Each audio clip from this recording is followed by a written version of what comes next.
Hey everyone, Doug Jones here, the Stand Firm Fitness Guru, coming to you from the Hanalei River on the north shore of Kauai, a land called Hanalei.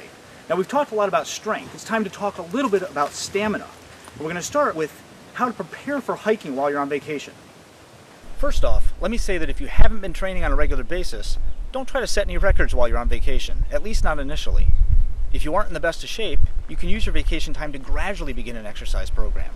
But if you've already traveled that road and you think that you're ready to cross over to the next level, such as hiking to the top of one of the most unrelenting trails on the island of Kauai, please realize that it's not going to be a walk in the park. You need to prepare. Let's face it, hiking can be one of the most enjoyable forms of physical activity you can do while you're on vacation, especially here in Kauai. It's fun, it's fresh air, it's nature, it's... Ow! Well, sometimes maybe it's even a little bit dangerous. But it's not just your big toe in the rocks below that you need to pay attention to.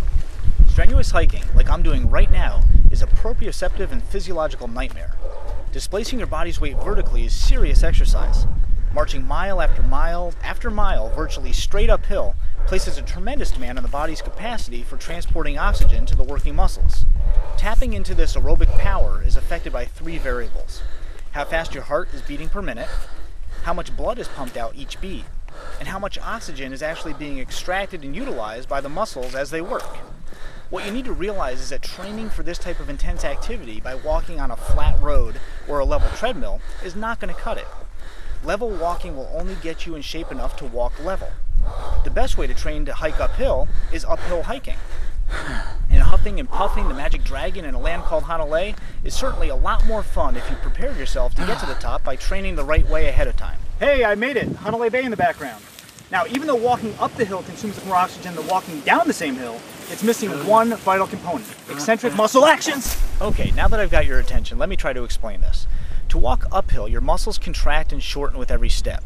And you can train for this by walking uphill, right? Right. This is fine if you only work out on a treadmill because most treadmills only go uphill. However, when you're hiking outside on real-life mountains and valleys, you have to go downhill too. When you walk downhill, your muscles lengthen under tension as they do their best to control your descent. And this, my friend, can't be trained on a treadmill, or a Stairmaster, or a bike, or an elliptical, or whatever. Eccentric muscle actions for hiking must be trained by hiking downhill. There's really no other way. So if you hike uphill, which contracts the muscles, you don't have much of a choice but to hike back down, which lengthens the muscles under tension. And the best way to train these eccentric muscle actions used in downhill hiking is to hike downhill. Make sense? So, why is this important? Why should you hike downhill in training before you hike downhill on vacation? Because hiking downhill makes your muscles sore. If you hike downhill for the first time while you're on vacation, you're going to be sore while you're on vacation, and nobody wants that.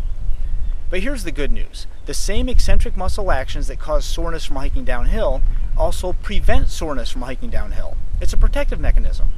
Long story short, if you hike downhill a couple of times before your trip, you'll get the soreness response out of the way, so that during your vacation, you can hike till your heart's content without muscular discontent.